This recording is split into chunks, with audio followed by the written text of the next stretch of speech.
Hello সবাইকে স্বাগত জানাই কমিউনিকেশন অলিম্পিক্সে, যেখানে বাচ্চাদের পরীক্ষা করা হবে যে তারা কতটা ভালো লিসেনার এবং ভালোভাবে নিজের কথা বলতে সক্ষম। আমি হলাম জয়ন্ত সরকার এবং আমি আপনাদের হোস্ট মোনামি মুখার্জি। প্রথমে আমাদের সাথে জয় দে।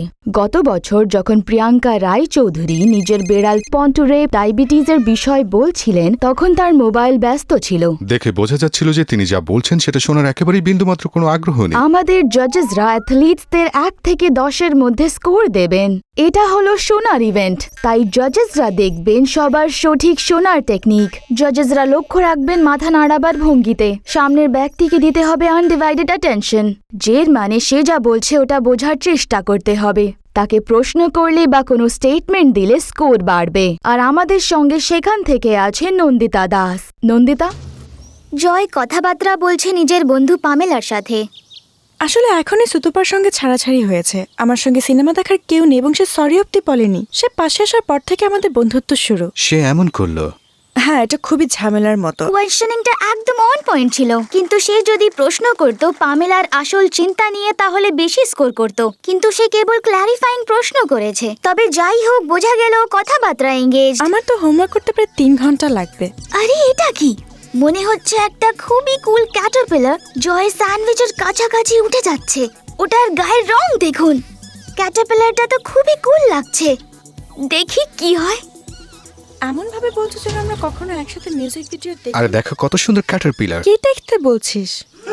সেই ক্যাটারপিলারের বিষয়ে আলোচনা করতে চাইছে, কারণ এই কথাবার্তায় তার আর কোনো ইন্টারেস্ট নেই, কিন্তু সে পামেলার ভালো বন্ধু হয়ে থাকতে চায়। আরে শোনো, খুব খারাপ হয়েছে, কিন্তু তুমি কি কখনো তাকে বোঝানোর চেষ্টা করেছো যে তার কতটা খারাপ লেগেছে? না, করিনি। তুই আমার কথা শুনলে তাই খুব ভালো লাগলো।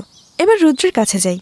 জয় যদিও ওই কথাবার্তায় বোর হয়ে গেছিল, কিন্তু ডিস্ট্রাক্টেড হয়নি এবং সঠিক কৌশলে ইন্ট্রোস্পেক্টিভ প্রশ্ন করে সামলে দিয়েছে। জাজেসরা তাকে এর জন্য দিয়েছে 8.2। তার কিছু পয়েন্টস কাটা গেছে এদিকে ওদিকে তাকাবার জন্য, যদিও অবশেষে সে সহানুভূতি দেখিয়েছে। ফেরত আসছি মোনামি মুখার্জির কাছে। বাহ, এটা একটা দারুণ ক্যাটারপিলার ছিল। এরপর আমরা দেখব সঠিক কমিউনিকেশন স্টাইল। যেমন কথা বলার সময় একজনকে শুনতে কেমন লাগে। একদম নয় জয়ন্ত। জাজেসরা দেখবেন অ্যাসার্টিভ কমিউনিকেশন, অর্থাৎ নিজের মতামত সরাসরিভাবে আত্মবিশ্বাসের সঙ্গে অন্যকে অপমান না করে প্রকাশ করা। আসলে আমি এটাই বোঝাতে চেয়েছি। আজকে আমরা দেখব নিকিতা সেনকে।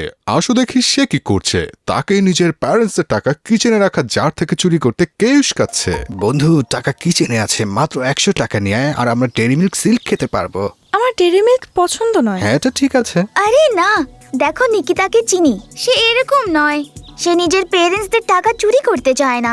সে সত্যি ডেরি মিল্ক সিল্ক পছন্দ করে। আমি নিজের বাড়িতে থাকলে অবশ্যই করতাম। ঠিক আছে, হয়তো ওনারা বুঝতেও পারবে না। এটা একদম ক্লাসিক প্যাসিভ কমিউনিকেশন। জাজেসের কাছে এর স্কোর খুব কম।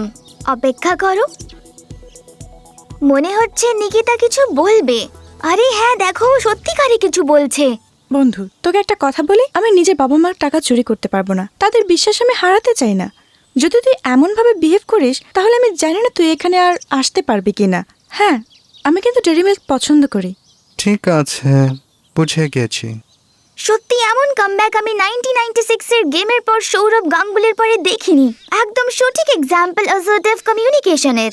জাজেসরা দিয়েছেন 8.9। যদিও সে প্যাসিভ ভাবে আরম্ভ করেছিল, কিন্তু তাও সে অনিচ্ছাতেও হ্যাঁ বলে দিয়েছিল। পরের বার যদি সে একটু চেঁচায় তাহলে ছেলেটার মধ্যে চুরি করার লজ্জা জাগতে পারে।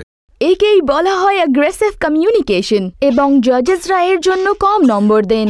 যখন তুমি রাগে বা ভয়ে রেসপন্ড করো, তখন সম্ভাবনা থাকে অন্য ফিলিং হার্ট করার বা তার অধিকার ভায়োলেট করার। কিন্তু এটা ছিল অ্যাসার্টিভ কমিউনিকেশনের উৎকৃষ্ট উদাহরণ। মুশকিল সত্ত্বেও নিজের কথা রাখলো। এবার সময় হয়েছে আজকের মতো বিদায় নেবার। আমি মোনামি মুখার্জি, এবং আমি অ্যাসেটিভলি বলছি আজকের দিনের জন্য আমাদের গল্প এখানেই শেষ। বেশ ভালো চেষ্টা ছিল জয়ন্ত। আচ্ছা, তবে এখন বিদায় নিচ্ছি।